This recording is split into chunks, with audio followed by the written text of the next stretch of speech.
জঙ্গলে দুপুর বেলায় এই চার বন্ধু মিলে লুকোচুরি খেলছিল। হরিণ চোখ বন্ধ করে 5 অবধি গোনে। হাতি একটা বড় ঝোপের পেছনে, শিয়াল একটা বট গাছের পেছনে, আর মন্টু বাঁদর গাছের উপরে লুকিয়ে পড়ে। এবার আমি আসছি। হরিণ ওদের খোঁজার জন্য এদিক ওদিক খুঁজতে লাগে। তখনই ও সামনে থেকে একটা কালো সাদা খরগোশকে আসতে দেখে।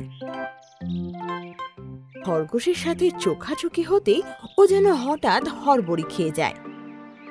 আরে আমায় কেন দেখলে আমাকে? দেখলাম তো কি হয়েছে ভাই? তুই কি কোনো তাজমহল যে তোকে দেখার জন্য টিকিট লাগবে? লুকিয়ে থাকা বাকি পশুরাও ওই খরগোশকে দেখে নেয়। আর মন্টু বান্দর যে গাছের ওপর ছিল সেই ডাল ভেঙে পড়ে আর শিয়ালের ওপর এসে পড়ে। মরে গেলাম রে। এদিকে হাতি যে ঝোপে লুকিয়েছিল সেখানে একটা ইঁদুর আসে আর হাতির লেজে কামড় মেরে যায়। হাতি অমনি চেঁচিয়ে দৌড়ায় আর এক গাছে গিয়ে ধাক্কা খায়। আর গাছে ধাক্কা লাগতেই ওতে থাকা একটা বিশাল বড় বাসা হরিণের ওপর এসে পড়ে। এটা কেউ সরাও। তারপর চারজন এক এক করে খরগোশের কাছে আসে। সবার মুখ থেকে যেন হা হুতাশি বেরোচ্ছিল। এসব কি ছিল রে? আমাদের সবার সাথে কিছু না কিছু অঘটন তো ঘটেই গেল। এরকম তো আগে কোনোদিন হয়নি। আরে ভাই, তোমার নামটা কি? আমার নাম কালু খরগোশ। খুব মিষ্টি নাম। চল, তোকে আমরা আমাদের জঙ্গল ঘোরাই, বাকি সবার সাথে দেখা করাই। তারপর এই চারজন কালু খরগোশকে নিয়ে সব জায়গায় ঘোরায়, বাকি পশুদের সাথেও দেখা করায় ওকে। খরগোশের সবার সাথে খুব মিল হয় আর বাকি পশুরাও খরগোশকে খুব পছন্দ করে। আর পরের দিন সকাল হতে এই চারজন খরগোশের কাছে গিয়ে পৌঁছায়। চলো কালু খরগোশ, আমরা খেলতে যাই। দুপুর হতে চলেছে, দুপুর বেলায় তো আমি খেলা করি না। আরে দুপুর বেলা কি কোনো শিকারই আসবে নাকি? আরে চল না, ফালতু কথা বলিস না। আর খরগোশকে সাথে নিয়ে লম্বু জিরাফের কাছে যায়। লম্বু জিরাফ, চল আমরা এখন খেলতে যাচ্ছি, তুই কালকেও আসিসনি। হ্যাঁ, ক্ষমা করিস, আজকে আমি যাব। তখনই জিরাফের নজর খরগোশের দিকে পড়ে। আরে এই খরগোশটা কে? লম্বু জিরাফ খরগোশকে দেখেই ছিল কি তখনই একটা তীর এসে ওর পাছায় বিঁধে যায়। আরে বাপ রে! লম্বু জিরাফ কষ্টে কাতরাতে কাতরাতে সেখান থেকে দৌড় দেয়। এভাবে খরগোশ যারই সামনে যেত তারই সাথে কোনো না কোনো একটা ঘটনা ঘটেই যেত। চারজনেরও এই কথাটা বেশ অটখট লাগতে লাগে আর জঙ্গলে এই কথা ছড়িয়ে পড়ে।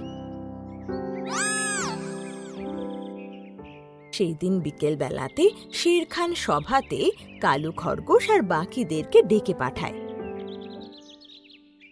কালু খরগোশ, জঙ্গলবাসীরা এটা বলছে যে তোমার মুখ একবার দেখে ফেলে তার অনেক খারাপ হয়, এটা সত্যি? হ্যাঁ শের খান, দুপুর বেলার সময় যদি একবার আমার মুখ কেউ দেখে তাহলে তার সাথে কোনো না কোনো অঘটন ঘটে। আর আমি খুবই অপায়া, এই জন্যে অন্য জঙ্গল থেকেও আমাকে বার করে দেওয়া হয়েছে। এসব তুমি কি বলছো কালু? এরম বলতে নেই, তুমি তো আমাদের বন্ধু। তোমার বন্ধুর জন্যে এই জঙ্গলবাসীদের যদি কোনো অঘটন ঘটে এই রিস্ক তো আমরা নিতে পারবোই না। তোমার বন্ধুকে তো যেতেই হবে। এটা শুনে কালু খরগোশের মুখ উদাসীতে ভরে যায় আর ওর চার বন্ধু এটা শুনে খুব অবাক হয়ে যায়। কিন্তু শের খানের কথার বিরুদ্ধে কেউ যেতে পারল না। শের খান, দুপুর তো পেরিয়ে গেছে, আজকে অন্তত কালু খরগোশকে এখানে থাকতে দাও। ঠিক আছে, কিন্তু কাল দুপুর হওয়ার আগে এ যেন চলে যায়। ঠিক তখনই পাশের জঙ্গলে থাকা এক গোল্ডিবাজ সেই জঙ্গলের রাজা বব্বর আর চব্বনকে এক সূচনা জানায়। শের খান কিন্তু একলা আছে সর্দার, ওর ভাই কিছুদিনের জন্য বাইরে গেছে, এবার কিন্তু ভালো সুযোগ ওকে হারানোর। হ্যাঁ, ঠিক কথা বলেছিস গোল্ডি, খুব ভালো সুযোগ এটা। কালকে মেরে ওই জঙ্গলের রাজা হব আমি। পুরো রাত এই চার বন্ধু মিলে কালু খরগোশের সাথে কথা বলতে লাগে। আর সকালের প্রথম আলো বেরোতেই শের খান সমেত জঙ্গলের বাকি পশুরা সেখানে জমায়েত হয়। বন্ধুরা, এবার আমি আসি কেমন? আশা করব আমার মতন বন্ধু যেন তোমরা জীবনে আর কোনো দিনও না দেখো। চলি এবার। এরম বলো না বন্ধু। কালু খরগোশ, দুপুর হতে চলেছে। এর আগে কোনো অঘটন ঘটুক আমাদের সাথে, তুমি চলে যাও। খরগোশ এবার পেছনে না তাকিয়ে এগিয়ে যায়। দুপুর হয়ে আসে, তাই ও পেছনে ফিরে তাকাতে চায় না। তখনই সেখানে গোল্ডিবাজ, বব্বন শের আর চব্বন শের সামনে থেকে এগিয়ে আসছিল। আরে, এই তিনজন এখানে কেন আসছে? শের খান, আমরা দুই ভাই মিলে আজকে তোকে এখানে মেরে পুঁতে দেব। এটাই তোর শেষ দিন। যদি প্রাণ বাঁচাতে চাস, চুপচাপ চলে যা এখান থেকে, আর আমাকে রাজত্বটা দিয়ে দে তুই। না, একলা আছি তো কি হয়েছে? নিজের জঙ্গল ছেড়ে আমি কোথাও যাব না। ঠিক আছে, লড়াইয়ের জন্য রেডি হয়ে যা।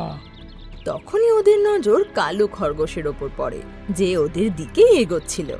কিরে খরগোশ, মরার পাখানা গজিয়েছে নাকি? শের খানের আগে তোকে শেষ করে দেবো কিন্তু। যা, চুপচাপ এখান থেকে কেটে পড়। না, আমি ফিরে যেতে পারবোই না। এর মনে হয় এ আমাদের হারলে পুরো জঙ্গলটাকে উদ্ধার করবে। চলো, প্রথমে একে মেরে শেষ করি। কালো খরগোশ তুই পালা। দুটো সিংহ ওর ওপর ঝাঁপানোর জন্য তৈরি হয়েই ছিল যে অন্য দিক থেকে এক হাতির দল ছুটে আসে। আরে পালাও পালাও, শিকারীরা এসে গেছে, শিকারীরা এসে গেছে।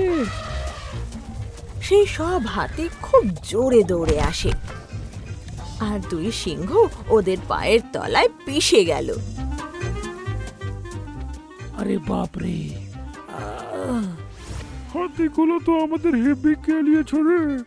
এদিকে মন্টু গন্ডারের ওপর মৌমাছির এক ঝাঁক এসে পড়ে, কামড়ে দিল রে।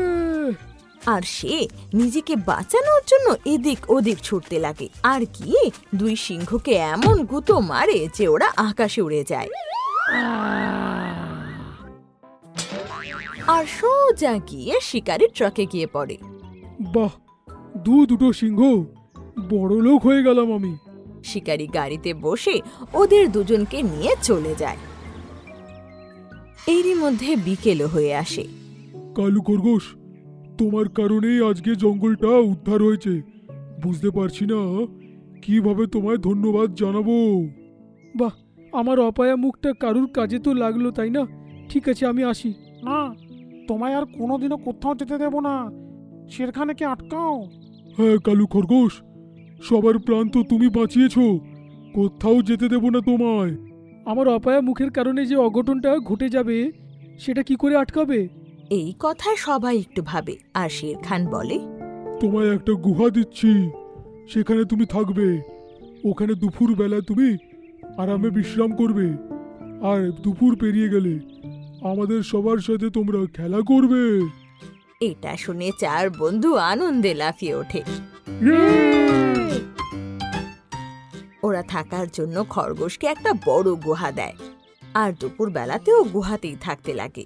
আর বাকি দিন ও বন্ধুদের সাথে খুব খেলে, ঘোরে আর খুব মজা করে।